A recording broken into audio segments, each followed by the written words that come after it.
नमस्कार नमस्कार नमस्कार सगळ्यांना। आजच्या या लाईव्ह सेशनमध्ये मी आपल्या सगळ्यांचं हार्दिक स्वागत करतो आहे।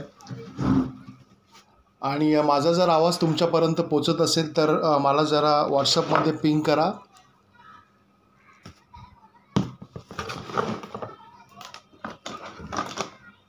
हॅलो, माझा जर आवाज तुमच्यापर्यंत पोचत असेल तर मला थोडं कन्फर्मेशन द्या की माझा आवाज तुमच्यापर्यंत पोचतोय। हां, ओके, थँक्यू। तर आजच्या या लाईव्ह सेशनमध्ये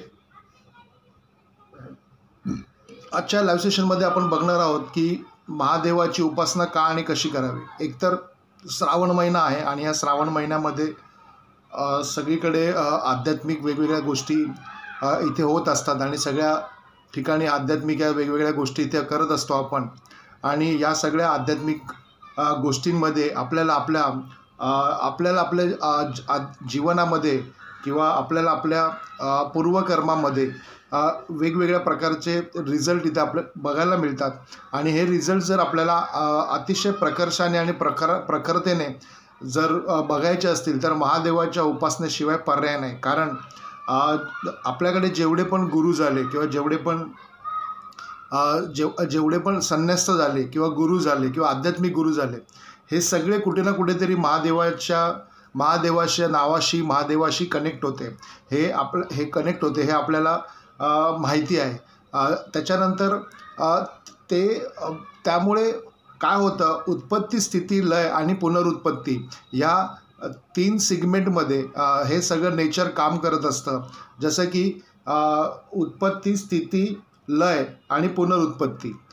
तर यामधला लय आणि पुनरुत्पत्ती या जो पार्ट आहे तो पार्ट खरं तर महादेवाकडे आहे। आणि त्याच्याचमुळे आपल्या सर्वांना महादेवाची उपासना ही अतिशय प्रकर्षाने आणि प्रखरतेने करायला पाहिजे। कारण त्याचमुळे खरं तर आपल्या जीवनामध्ये वेगळ्या प्रकारचे बदल इथे घडवून येत असतात। तर ह्याच्यामध्ये आपल्याला महादेवाची उपासना ही कशा पद्धतीने करायची, तर 2-3 पॉईंट्स इथे फार महत्त्वाचे आहेत। ते म्हणजे एकतर खंड पडू न देता, आता महिलांसाठी ते शक्य नाही कारण महिलांचे नैसर्गिक व्यत्ययाचे 5 दिवस असतात। तेवढे दिवस जर सोडले तर इतर दिवसांमध्ये आपल्याला महादेवाची उपासना कशा पद्धतीने फलद्रुप्त करता येते ते आपण आजच्या या लाईव्ह सेशनमध्ये बघणार आहोत। तर त्याच्यामध्ये होतं काय, तर एकतर कुठल्याही प्रकारचं खंड पडू न देणे हा सगळ्यात महत्त्वाचा पार्ट आहे। दुसरं म्हणजे ॲस्ट्रॉलॉजीप्रमाणे म्हणजे ज्योतिषशास्त्राप्रमाणे राहू, केतू आणि शनी या 3 ग्रहांचं जी कारणीमीमांसा आहे आणि त्याच्यामध्ये आपल्याला श्री स्वामी समर्थ त्याच्यामध्ये आपल्याला ज्या पण काही गोष्टी आपल्या दैनंदिन जीवनामध्ये अडचणीच्या जाणवतात त्यावरती जर आपल्याला मात करायची असेल तर 50% डिस्काउंट, म्हणजे मी ॲज अ ॲस्ट्रॉलॉजर वास्तुकार डॉक्टर भूषण सोनवणे 50% डिस्काउंट जर हवा असेल आपल्याला, जर आपल्या संकटांमध्ये, त्रासामध्ये, प्रॉब्लेम्समध्ये, तर आपल्याला महादेवाची आराधना, महादेवाचे अध्यात्म उपासना हे करण्याशिवाय पर्याय नाही।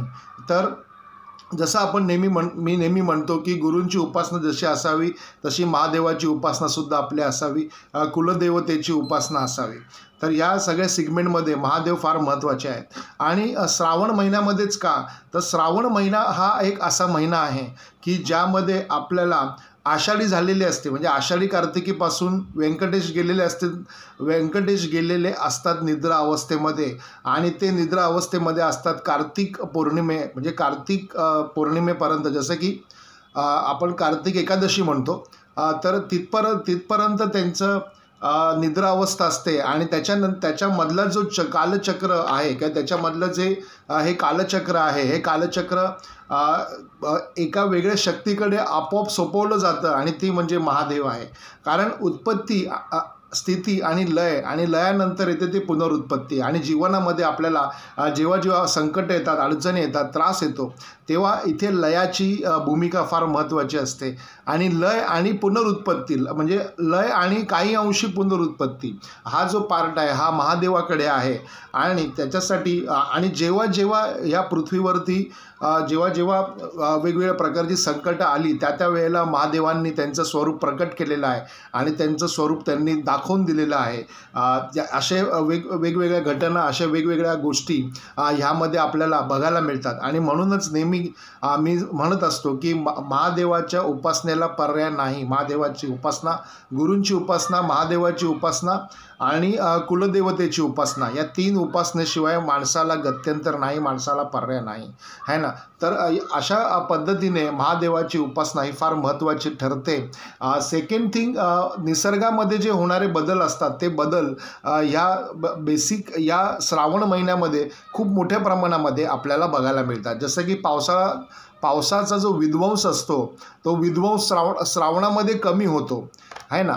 आणि श्रावणाच्या नंतर पाऊस जो असतो तो तसा आता कालचक्राप्रमाणे प्रदूषणामुळे किंवा माणसाची नीतिमत्ता वाया गेल्यामुळे आता निसर्गामध्ये वेगवेगळे बदल घडत चालले आहेत.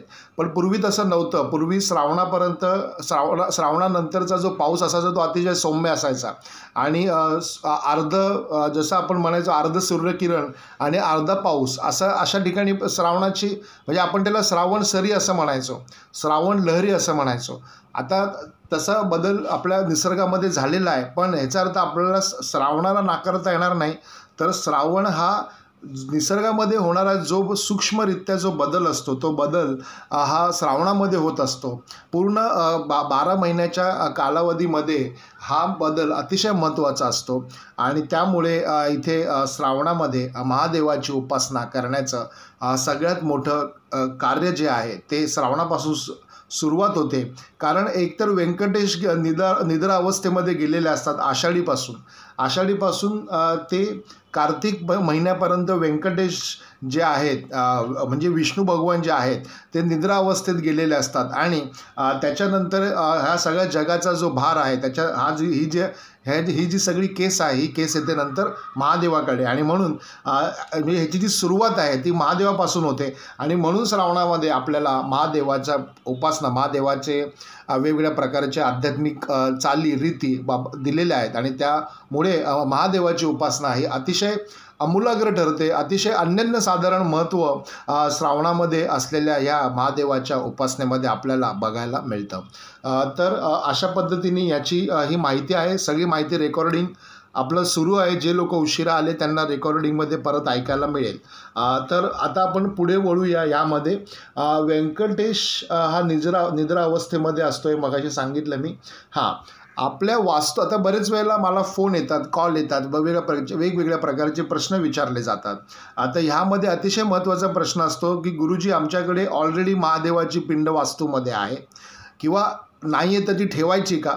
आणि सेकंड थिंग, जर वास्तूमधल्या देवतेची पूजा करतो तर बाहेरच्या महादेवाची पूजा करायची का?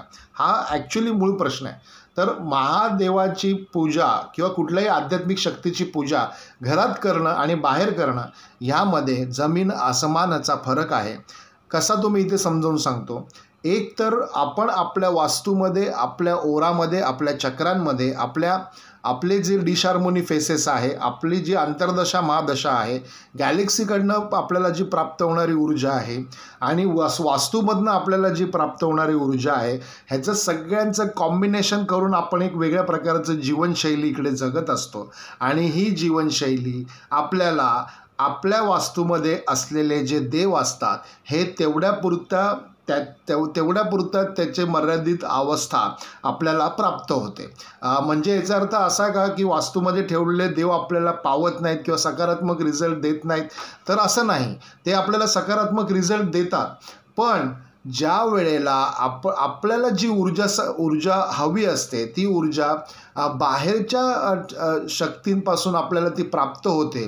म्हणजे उदाहरणार्थ घरचं जेवणं आणि हॉटेलमध्ये जाऊन जेवणं, मग का आपण 2-3 हजार रुपये खर्च करतो आणि हॉटेलमध्ये जेवतो? बरोबर की नाही? मग घरामधलं अन्न गोड लागत नाही का? तर ऑब्व्हियसली घरामध्ये आपण रोजच जेवत असतो.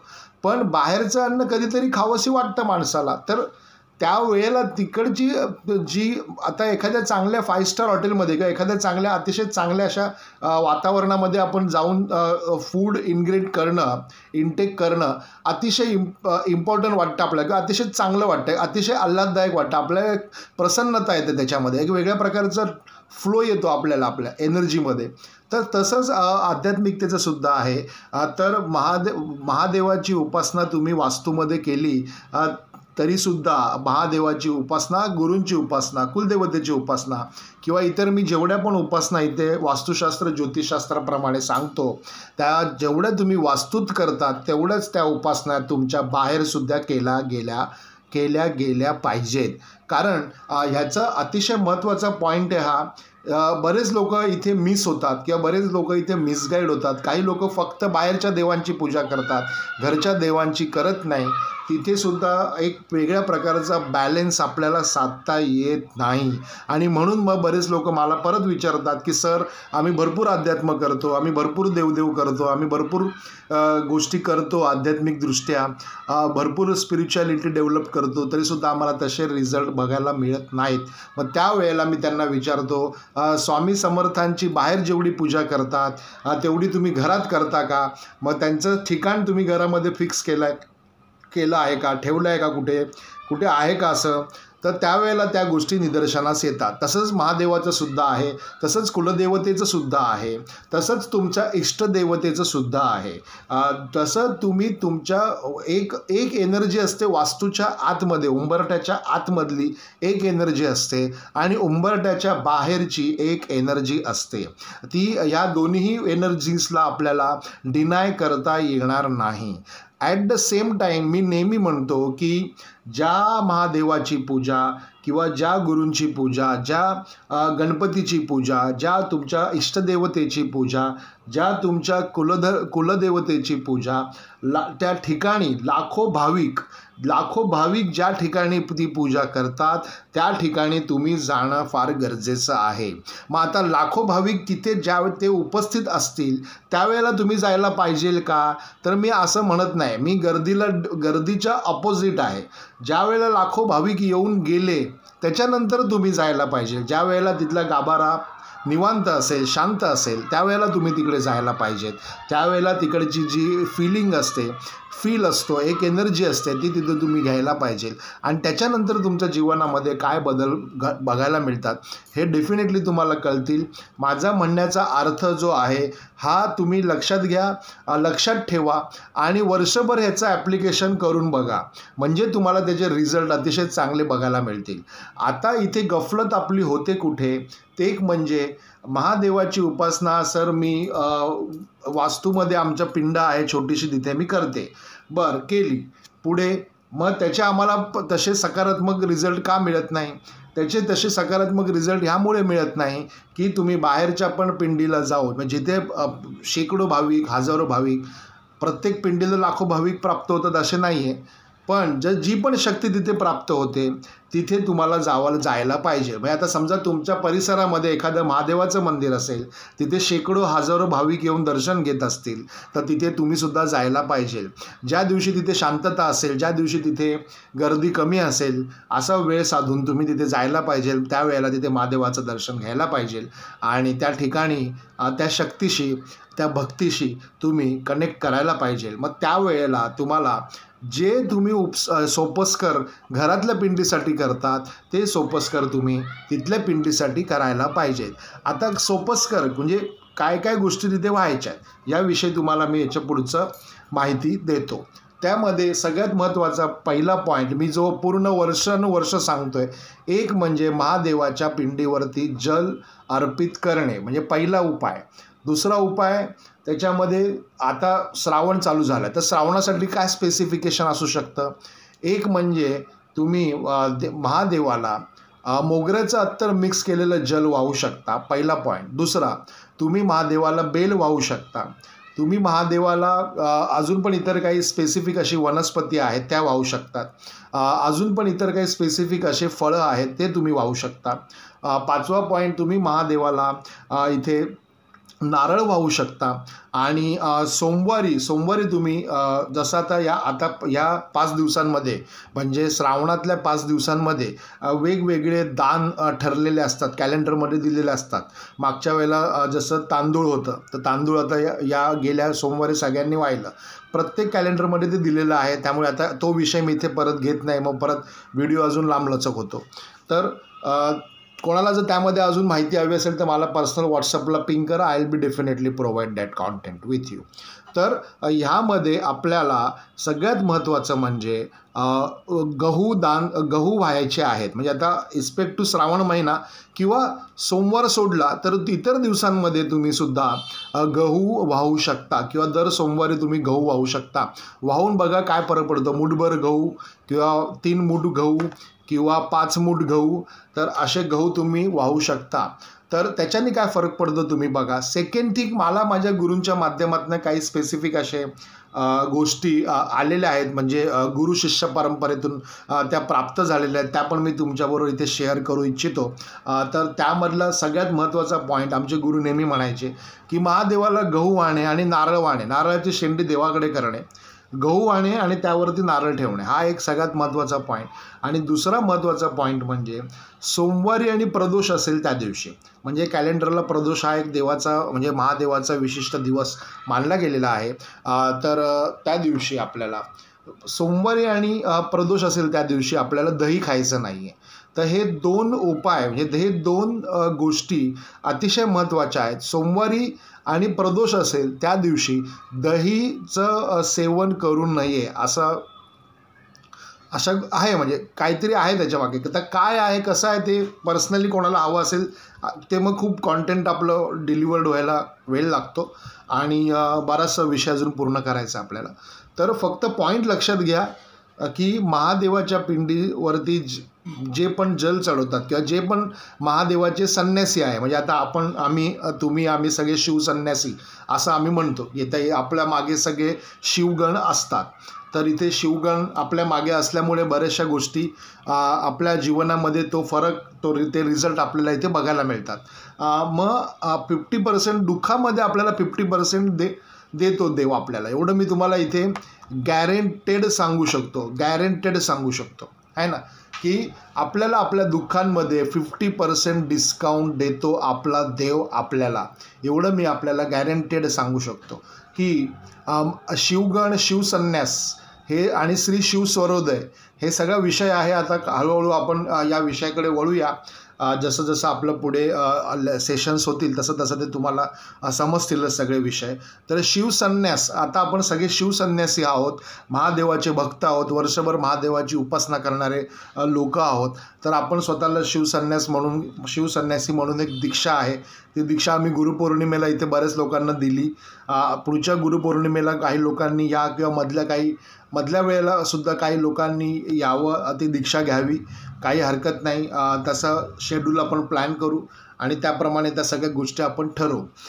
तर ते सगळ्यात महत्त्वाचा पॉईंट इथे आपण आता डिस्कस केला की सोमवारी दही खाऊ नये आणि प्रदोष ज्या दिवशी असतो त्या दिवशी दही खाऊ नये आणि महादेवाला गहू अर्पित करणे, 1 मूठ गहू, 3 मूठ गहू किंवा 5 मूठ गहू अर्पित करणे आणि त्याच्यावरती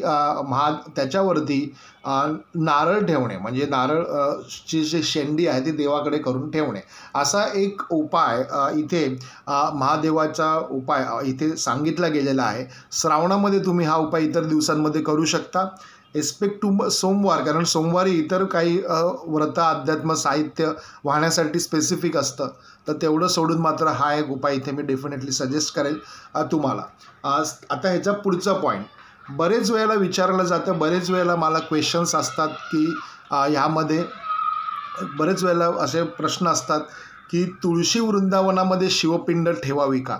तर तुळशी वृंदावनामध्ये शिवपिंड ठेवावी मी सजेस्ट करतो. काही लोक सजेस्ट करत नाहीत, काही लोक म्हणजे सांगतात, काही लोक सांगत नाहीत, वॉटेवर. पण माझ्याकडे गुरुशिष्य परंपरेतून ज्या गोष्टी आलेल्या आहेत त्या मी अतिशय ठामपणे सांगतो, कारण आम्हाला त्याचे रिझल्ट बघायला मिळालेले आहेत. आणि इनफॅक्ट आम्ही आजपर्यंत जिथे या गोष्टी केल्या तिथे.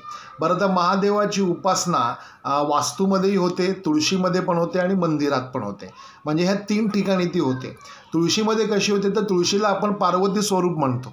त्या ठिकाणी जिथे महादेवाची उपासना, जिथे महादेवाची पिंड तुळशीमध्ये असते, तिथे जेव्हा आपण तुळशीला जल वाहतो, जल प्रस्थापित करतो, हळद कुंकू वाहतो, अगरबत्ती लावतो, दिवा लावतो. तर ह्या सगळ्या गोष्टी जिथे आपण तुळशीची पूजा करतो तिथे तुळशीची पूजा करता करता बाय डिफॉल्ट महादेवाची पूजा तिथे होते आणि म्हणून आम्ही त्या गोष्टीला मान्यता देतो आणि तसे त्याचे रिझल्टही आपल्याला बघायला मिळतात. तर मी नक्कीच इथे सांगेन की तुळशीमध्ये डेफिनेटली महादेवाची पिंड ही असायला पाहिजे. कारण ज्या ज्या लोकांना जशा अडचणी आहेत, प्रॉब्लेम्स आहेत, त्यांनी करून बघायला काही हरकत नाही आहे. श्रावणाचा महिना आहे आणि श्रावण हा महिना महादेवाच्या उपासनेसाठी अतिशय आराध्य असा, अतिशय इम्पॉर्टंट असा मानला गेलेला आहे. आणि इतर दिवसांमध्ये सुद्धा महादेव अतिशय चांगल्या पद्धतीने रिझल्ट देतातच, पण हा खूपच स्पेसिफिक असा दिवस आहे. हे दिवसांमध्ये आपल्याला महादेवाचं बघायला पाहिजे, करायला पाहिजे. तर हा सगळ्यात महत्त्वाचा पॉईंट. काही लोक नंतर आले, त्यांना व्हिडिओची रेकॉर्डिंग मिळेल. सगळं अतिशय चांगलं सेशन, अतिशय चांगलं कॉन्टेंट आपण आजच्या या व्हिडिओमध्ये देत आहोत आणि मोस्ट डिमांडेबल कॉन्टेंट होतं हे. मला बरेच लोकांचे कॉल आले, व्हॉट्सअपला विचारलं, सर श्रावणाचं निमित्ताने तुम्ही काही सांगणार आहात का, किंवा श्रावणाच्या निमित्ताने तुम्ही काही बोलणार आहात का. तर आय विल बी डेफिनेटली. मी म्हटलं येत्या गुरुवारी आपण हा विषय इथे घेऊया. वास्तूचे बरेचसे पॉईंट्स आपल्याकडे होते, पण आपण ते सध्या साईडला ठेवले आणि पहिले श्रावणाचा विषय म्हटलं बोलूया, कारण मागच्या गुरुवारी खरं तो करायचा होता पण तो राहून गेला. तर पुढचा पॉईंट याच्यामध्ये शिवलीलामृत कसे वाचावे. तर आता श्रावणाच्या दिवसांमध्ये शिवलीलामृत हे अतिशय आराध्य मानले गेलेले आहे, अतिशय महत्त्वाचं मानले गेलेली एक उपासना आहे. तर फार मोठं काही रॉकेट सायन्स नाही आहे त्याच्यामध्ये, पण तरी वारंवार प्रश्न विचारले जातात, तर मी या व्हिडिओमध्ये ते सांगतो की शिवलीलामृत हे अध्याय जे असतात 14 ते 15 अध्याय, 15 ते 16 अध्याय साधारणपणे त्या पुस्तकामध्ये असतात. मी माझ्या तरुण अवस्थेमध्ये मी ते केलेलं आहे, त्यामुळे मला माहिती आहे. तर त्यामध्ये कशा पद्धतीने करायचं, तर तुम्ही पांढऱ्या रंगाचं वस्त्र परिधान केलेलं शक्य असल्यास ओल्या अंगाने बसायचं आणि त्याच्यानंतर बाजूला पाट ठेवायचा. 2 पाट मांडायचे, एक स्वतःसाठी किंवा 2 आसनं मांडायची, एक स्वतःसाठी आणि एक महादेवासाठी. डाव्या हाताला किंवा उजव्या हातालाही चालेल. साजूक तुपाचा दिवा लावायचा, मसाला अगरबत्ती लावायची, काळ्या रंगाची अगरबत्ती वास्तूत वापरायची नाही. आणि कुठल्याही एक पांढऱ्या रंगाचा पदार्थ तुम्ही प्रसाद म्हणून एका छोट्याशा वाटीमध्ये ठेवू शकता. वाटी ही कॉपरची किंवा चांदीची असू शकते आणि दिवासुद्धा चांदीचा किंवा कॉपरचा असू शकतो, जो आपण साजूक तुपाचा लावणार आहोत तो. तर अशा पद्धतीने आणि समोर सागर संगीत रांगोळी काढायची, त्याच्यावरती हळद कुंकू व्हायचं आणि हे वाचायला सुरुवात करायची. दिवसाची वेळ त्यांनी ठरवायची आपापल्या शेड्यूलप्रमाणे, पण जी वेळ आज ठरवणार ती उद्या मिस करायची नाही, कारण त्यावेळेला तुम्ही यायच्या 10 मिनटं आधी महादेव आलेले असतात. असा अनुभव अनेक लोकांना आणि इनफॅक्ट आम्हालासुद्धा आलेला आहे. तर जी वेळ तुम्ही ठरवली असेल, सकाळी 10 तर 10, दुपारी 1 वाजता तर 1 वाजता, 4 वाजता तर 4 वाजता, संध्याकाळी 6 वाजता तर 6 वाजता, रात्री 11 वाजता तर 11 वाजता. मी सजेस्ट करेल एक सकाळची वेळ, एक संध्याकाळची वेळ आणि एक रात्रीची वेळ. काही सगळं तुमचं दैनंदिन दिनचर्या झाली की रात्री आपला निवांत असतो. 11, 11:30ला बसायचं, शांतपणे वाचायचं आणि स्नान करून पांढऱ्या वस्त्राने ओल्या अंगाने स्नान करून तिथे यायचं आणि वाचायला सुरुवात करायची आणि एक अध्याय रोज वाचायचा. असं करत करत सगळे अध्याय पूर्ण करायचे. ज्या दिवशी अध्याय पूर्ण होतील त्या दिवशी एका मेहुणला जेवायला घालायचं. मेहुण म्हणजे काय, तर एक जोडपं ज्याला मुलगा किंवा मुलगी म्हणजे अपत्यप्राप्ती झालेली असेल, अशा एका मेहुणला तिथे जेवायला बोलवायचं आणि अशा पद्धतीने त्याचं उद्यापन करायचं. जेवणाला काय नॉर्मल आपलं वरण भात भाजी पोळी, एखादा अग्नीवरती म्हणजे घरच्या अग्नीवरती बनवलेला गोड पदार्थ आपण देऊ शकतो. काही असू शकतो, शिरा असू शकते, खीर असू शकते, काही असू शकतो. तर अशा पद्धतीने शिवलीलामृत हे करायचं. श्रावणामध्ये केलं तर त्याचं विशेष फळ प्राप्त होतं. ही सांगितलेली विधी तुम्ही इतर दिवसांमध्ये केली तरीसुद्धा चालेल.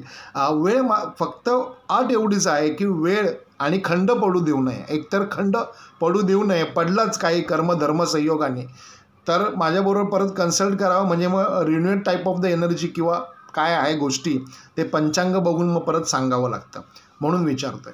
आणि दुसरा पॉईंट, खंड पडू देऊ नये आणि वेळ बदली होऊ नये. म्हणजे एक वेळेच्या बाबतीत प्रावधान अतिशय महत्त्वाचं आहे, की कारण होतं काय माहिती आहे का, आपण यायच्या आधी देव तिथे आलेला असतो. हे मी तुम्हाला 1001% नाही 100% सांगतो. 1,001% नाही 1,001% सांगतो की आपण यायच्या आधी तिथे 10 मिनटं आधी तिथे देव आलेला असतो. त्यामुळे मी डेफिनेटली रिकमेंड करेल की ज्या वेळेला शिवलीलामृत वाचायला घ्याल त्यावेळेला आपली एक स्पेसिफिक वेळ ठेवा आणि त्या वेळेला मात्र तिथे तुम्ही बरोबर त्या वेळेला तिथे सुरुवात करायला पाहिजे. तुमचा time of the comfort zone प्रत्येकाने ठरवून घ्या आणि त्याप्रमाणे तो करायला काही हरकत नाही. मी सजेस्ट करेल सकाळी तुमच्या वेळेला एक 10-10:30पर्यंत प्रत्येकाचं एक शेड्यूल असतं, त्याप्रमाणे सकाळी एक ठेवा, दुपारचं एक वेळ ठेवली तरी चालेल किंवा संध्याकाळची कुठली तरी एक वेळ ठेवली तरी चालेल.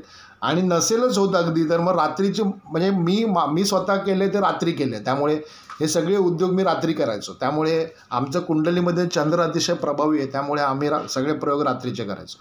पण अतिशय चांगलं रिझल्ट देणारं, अतिशय चांगले मार्ग दाखवणारं ही उपासना आहे. आणि शिवलीलामृत कसं वाचायला पाहिजे ह्याचं पूर्ण माहिती मी इथे दिली.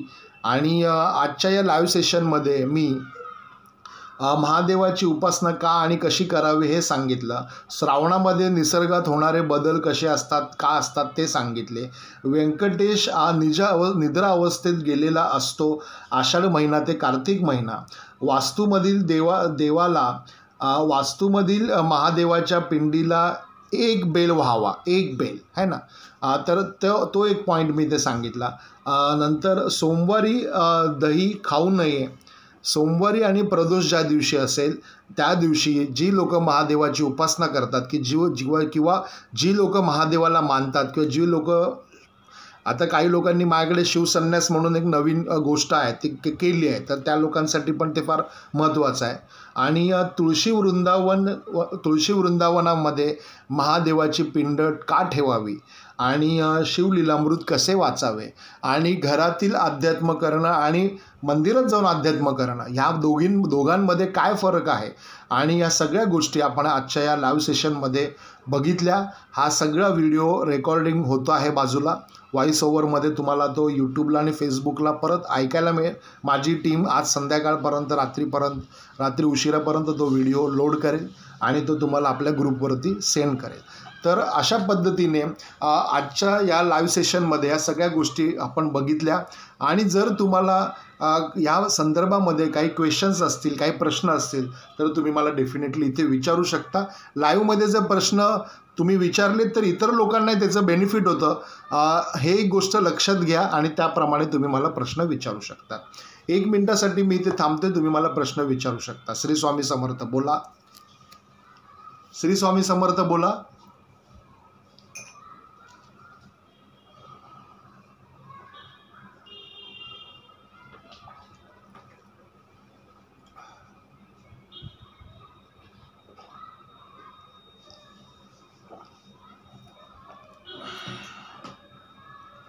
जर कोणाला काही प्रश्न विचारायचे असतील तर विचारू शकता.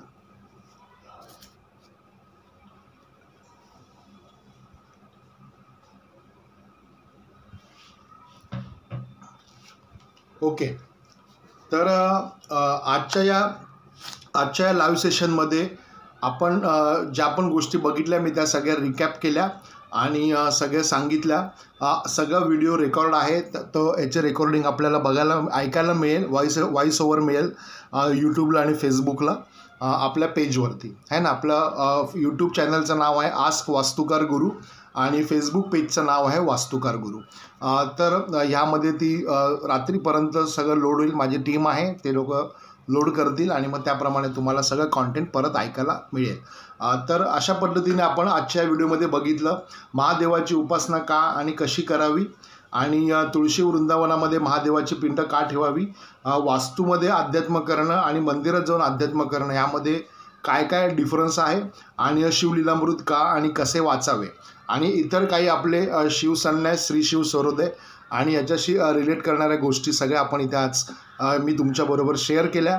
तुम्ही सगळेजण खूप मोठ्या संख्येने आजच्या या लाईव्ह मीटिंगला आलात, त्याबद्दल आपल्या सगळ्यांचे धन्यवाद. सगळ्यांना मी नमस्कार करतो, श्री स्वामी समर्थ म्हणतो आणि आपण परत भेटूया याच ठिकाणी याच वेळी पुढच्या गुरुवारी संध्याकाळी 6 वाजता.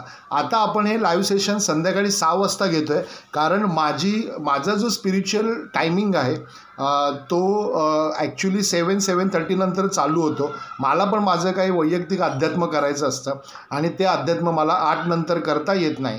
त्यासाठी माझी सगळ्यांना परत एकदा हात जोडून रिक्वेस्ट आहे की हे जे सेशन आहे हे पूर्वी आपण 6 वाजता घ्यायचो, आता पण परत आपण 6 वाजता घेणार आहे. काही लोकांच्या माहितीसाठी, काही लोकांच्या मदतीसाठी आपण 7:30 वाजता केलं होतं, पण 7:30 वाजता can't able to do there, कारण मला असं वाटत नाही ज्या लोकांना अटेंड करायचं ती लोकं 6 वाजता वेळ देऊ शकतात आणि जी लोकं वेळ देऊ शकत नाही ती 7:30ला पण देऊ शकत नाही आणि 8:30ला पण देऊ शकत नाही.